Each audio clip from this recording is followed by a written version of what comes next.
Hello students, welcome to biology e-learning classes, and today also we will continue with the last part of the chapter tissue, and today we will be starting with the tissue left, type of tissue left is which is the nervous tissue.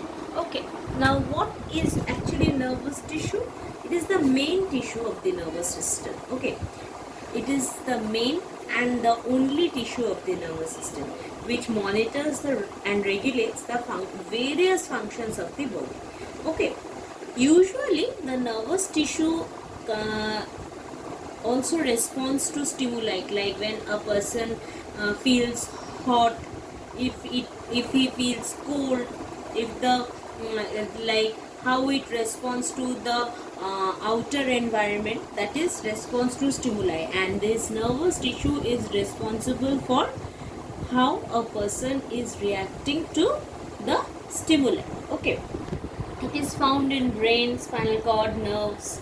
Okay, now the nervous tissue mainly consists of usually two types of cells: the nerve cell, which is also called the neuron, and the glial cells. Okay, what are glial cells? Usually these cells help to transmit the nerve impulses and also provide nutrients to the neurons so that they can act easily. Okay, now if you can see, this is the structure of a neuron. We'll go through the structure of a neuron. It is made up of nerve cells which consist of an axon. This is an axon, okay, which is actually our stem-like projections emerging out of the cell, and this is mainly responsible for communication with other cells called the target cells, where actually the impulse has to be sent, or from where actually the impulse has to be collected.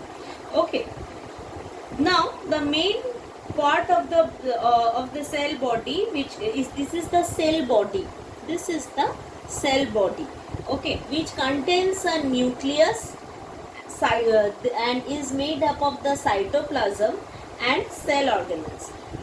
Now when this cell body is extended, you can see there are projections, and this is called the dendrite. These dendrites are highly branched, and these are responsible for receiving information from other neurons and synapses. What are synapses? Synapses are specialized point, the gap between two neurons is usually called the synapse. Now information of other neurons is provided by the dendrites to connect with its cell body. Okay, the cytoplasm of the neuron also have few granules, okay, which is called the Nissl granules, right? So these Nissl granules also help the neuron to absorb the impulses and pass it to the next neuron. Okay, information in a neuron is always unidirectional. That means it can always move like this. It can never be moved like this or come back, right? It can move in only one direction as it passes through neurons from dendrites across the cell body down the axon. Now coming to the axon, this is the axon. Actually the cell body is continued inside the axon. Okay, cell body is continued through this sheath. This is actually the sheath. The axon is protected by a sheath, and this sheath is known as the myelin sheath. Okay, this yellow colored one is the myelin sheath. Okay, and now this myelin sheath, what is the function of this myelin sheath? This myelin sheath actually absorbs the shock. These are shock absorbers, sudden shock absorbers. Okay, and this cell body is continued inside this axon, which actually carries the impulses.